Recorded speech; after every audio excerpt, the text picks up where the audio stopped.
Il y a une réalité que beaucoup de personnes refusent de regarder en face, parce qu'elles remettent en question leur confort, leurs excuses et leurs habitudes les plus ancrées. Cette réalité, c'est que la majorité des échecs ne viennent pas d'un manque de talent, ni d'un manque d'opportunités. Ils viennent d'habitudes invisibles, répétées chaque jour, qui sabotent silencieusement la réussite. Ce ne sont pas les grandes erreurs qui détruisent une vie, ce sont les petites actions répétées sans conscience, ce sont les décisions que tu prends quand personne ne regarde, ce sont les choix que tu justifies en te disant que ce n'est pas grave, et pourtant, c'est exactement là que tout se joue, parce qu'au final, ta vie n'est rien d'autre que la somme de tes habitudes. Si tes habitudes sont faibles, ta vie sera fragile. Si tes habitudes sont confuses, ta vie sera désorganisée. Si tes habitudes sont puissantes, ta vie deviendra solide. Et c'est là que beaucoup de gens se trompent. Ils veulent changer leurs résultats sans changer leurs habitudes. Ils veulent une vie différente, mais gardent les mêmes comportements. Ils veulent réussir, mais continuent à vivre comme quelqu'un qui échoue lentement. La première habitude qui ruine la réussite, c'est la procrastination.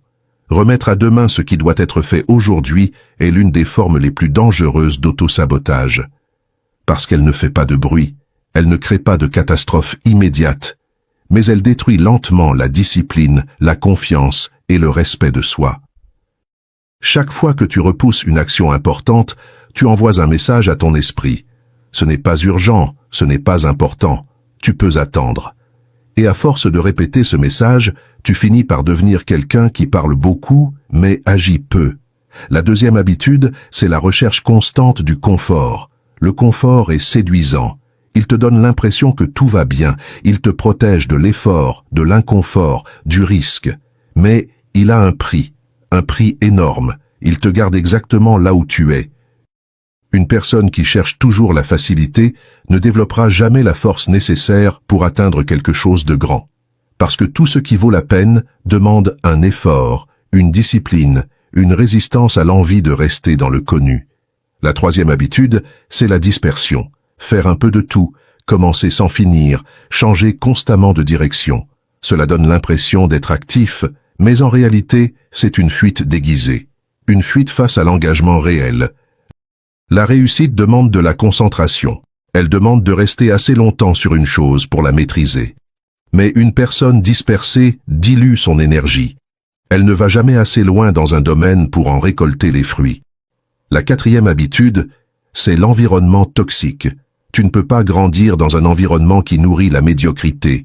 Les personnes que tu fréquentes, les conversations que tu écoutes, les contenus que tu consommes influencent directement ton état d'esprit. Si tu passes ton temps avec des gens qui se plaignent, qui critiquent, qui ne font rien pour évoluer, alors même avec de bonnes intentions, tu finiras par ralentir, parce que l'environnement normalise les comportements. La cinquième habitude, c'est le manque de discipline personnelle. Faire ce que tu veux quand tu veux peut sembler être une liberté, mais en réalité, c'est souvent une forme de faiblesse. La vraie liberté vient de la maîtrise de soi. Se lever quand on n'a pas envie, travailler quand c'est difficile, continuer quand c'est lent. Voilà ce qui construit une vie forte. La discipline est ce qui te permet d'avancer, même quand la motivation disparaît. La sixième habitude, c'est la négociation constante avec soi-même. Tu sais ce que tu dois faire, mais tu négocies. Tu dis, pas aujourd'hui, je le ferai demain. Juste cette fois, juste un peu. Et chaque fois que tu cèdes, tu affaiblis ton autorité intérieure. À force de te mentir à toi-même, tu perds confiance en ta propre parole. Et une personne qui ne se fait plus confiance devient instable, hésitante, fragile face aux défis. La septième habitude, c'est l'absence de vision claire. Sans vision, tu avances sans direction. Tu fais des efforts sans savoir pourquoi. Tu travailles sans sentir de progression. Et dans cet état, tout devient lourd, tout devient fatigant. Parce que l'esprit humain a besoin de sens pour rester engagé. La huitième habitude, c'est l'excuse permanente. Blâmer les circonstances, le passé, les autres, la situation. Cela peut sembler logique parfois, mais cela t'enferme dans une position de victime. Et tant que tu restes dans cette position, tu ne prends pas le contrôle de ta vie. La responsabilité est difficile à accepter, mais c'est elle qui libère, parce que le jour où tu arrêtes d'accuser, tu commences à construire. La 9e habitude, c'est l'inconstance. Commencer avec motivation, puis abandonner. Revenir, puis repartir. Faire des efforts, puis tout arrêter. Cette instabilité détruit le progrès. Parce que la réussite ne vient pas d'un effort ponctuel.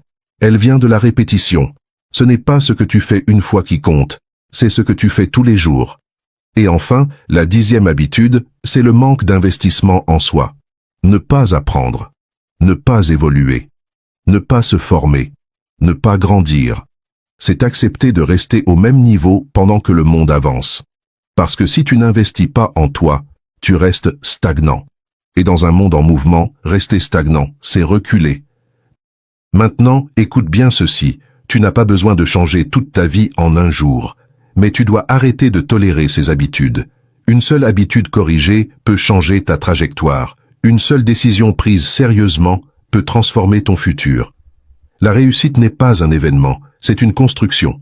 Elle se bâtit dans les petites actions, dans les choix quotidiens, dans la discipline silencieuse.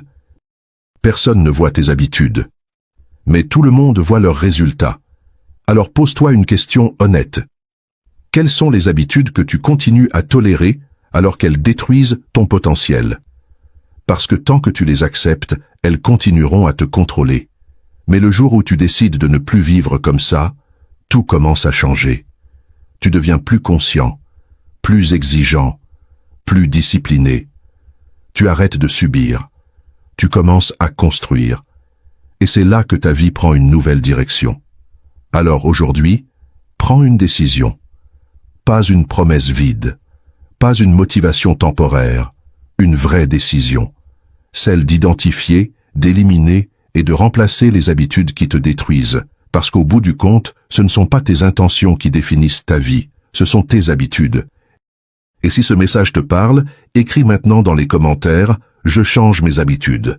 Écris-le comme un engagement envers toi-même. Et si cette vidéo t'a aidé, abonne-toi, aime, partage-la à quelqu'un qui a besoin de comprendre cette vérité. Ici, on ne nourrit pas les excuses, on construit des mentalités fortes. Alors abonne-toi, active la cloche et souviens-toi chaque jour, ta réussite dépend de ce que tu fais quand personne ne regarde.